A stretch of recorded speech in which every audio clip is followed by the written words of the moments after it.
In the beginning, there was only the signal of faint, almost accidental pulse of energy, repeating every few seconds, just below the threshold of what most sensors could catch.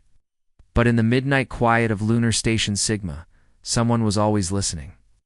They brokered treaties, enforced the codes of the Accord, and monitored the great engines that kept the stars safe from the vacuum's cruelty. The Conclave was old, secretive, wise and terrified, as their core system began to collapse. Captain Ari Mandel was a quiet woman with a stubborn chin, known for listening more than speaking and for getting results when no one else could. Her ship's crew was a tapestry of human tenacity and eccentricity. Old solar engineers, young mathematicians, a pair of mischievous twins who could rewire a quantum engine in their sleep, and a diplomatic team led by a former poet. Then you've called the right species. The human crew pored over terabytes of information, running scenarios, searching for patterns, looking for mistakes in the Accord's great calculations. Ari gathered her crew in the garden of the Unity, a living forest at the center of the ship where people could think better. Some meditated, others walked and muttered to themselves. The mathematicians wrote equations in the dirt. "We never do things the same way twice," was a lullaby one Ari's grandmother had sung to her as a child. As the music echoed through the star's corona, the flares eased, and for the first time in months, the Hyron system saw calm skies. The transmission wasn't meant for anyone, but it became humanity's invitation to the greatest challenge they'd ever faced. The Hyron, crystalline and graceful, believed in order above all things. We fear being stuck more than we fear mistakes. Beneath the roiling chaos, there was a rhythm like the heartbeat of some vast and ancient creature. They would encode the stories, fears, and dreams of Hyron and human alike into a song, broadcast straight to the star's core. The Unity's gardens became a workshop of memory-old Hyron poetry recited beside children's laughter. Earth's music fused with crystalline chimes. Hopes and regrets poured into digital harmonics. It was a signal, ancient and coded, woven into the sun's fusion pulses. No one knew who sent it, or why. The galaxy remembered how humans saved the sun with a song, with stories, with laughter and tears. The Unity became a symbol, a place where the unpredictable could be cherished, where hope and chaos could dance, and where sometimes the impossible could be undone by the stubborn, creative, hopeful heart of humanity. The song rose, layer upon layer, chaos blending with order, until the star's rhythm shifted. The old signal within the sun pulsed, fought, and finally changed. The flares quieted. The star's collapse reversed. The system was saved not by force, but by reaching out, by choosing hope over fear. "It's not a machine breaking down," said Ravi, the ship's youngest astrophysicist. At first, there was resistance. The Hyron thought in perfect lines, while the humans brainstormed in bursts, arguments, laughter, and tears.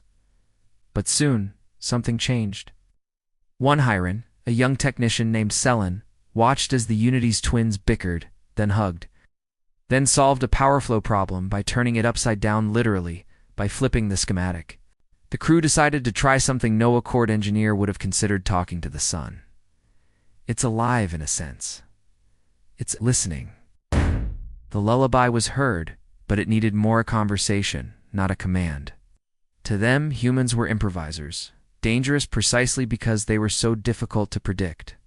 "We require precision," said the Hyron Prime, a being of pure light refracted through a lattice of diamond. "We require stability." It should have been impossible. The Accord's best minds had stabilized stars for thousands of years, yet nothing worked. The sun's outer layers thrashed and spat out flares that shredded planetary shields. No one could explain it. The Hyron sent pleas for help. Most worlds only sent condolences. The collapse of Hyron, the heart of the Conclave, would mean chaos and the loss of the only stability the galaxy had ever known. For centuries, the Hyron Conclave had been the architects of peace and order across the spiral arms. The son of Hyron, a colossal white giant, was entering a death spiral. Earth's response was different. The Unity, the most advanced human ship ever built, arrived in the Hyron system with volunteers from over 50 worlds. On arrival, the Unity was greeted with suspicion and a measure of disdain. Ari smiled gently. The Unity was granted access to the star's data archives. As the days passed, it became clear that the sun's collapse wasn't random. Ari realized what the others missed. The Hyron stabilizing engines weren't failing, they were being overridden by something deep in the star, something that had been dormant since before the conclave rose. Earth's history was full of stories like this. Ghost signals, forgotten codes.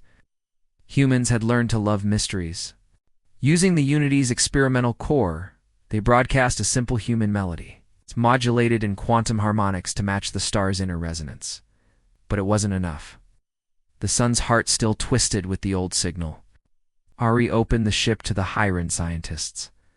Selen approached Ari. "You do not fear disorder." Ari smiled. Together, the crew and their Hyron allies created a new approach. On the day of the broadcast, every world in the system tuned in. The Hyron Prime addressed the accord. "We did not know how to listen. The humans taught us that chaos is not destruction, but possibility." Ari and her crew were offered anything they wished. She only asked for the gardens to remain and for the stories to be remembered. Afterward, the legend grew.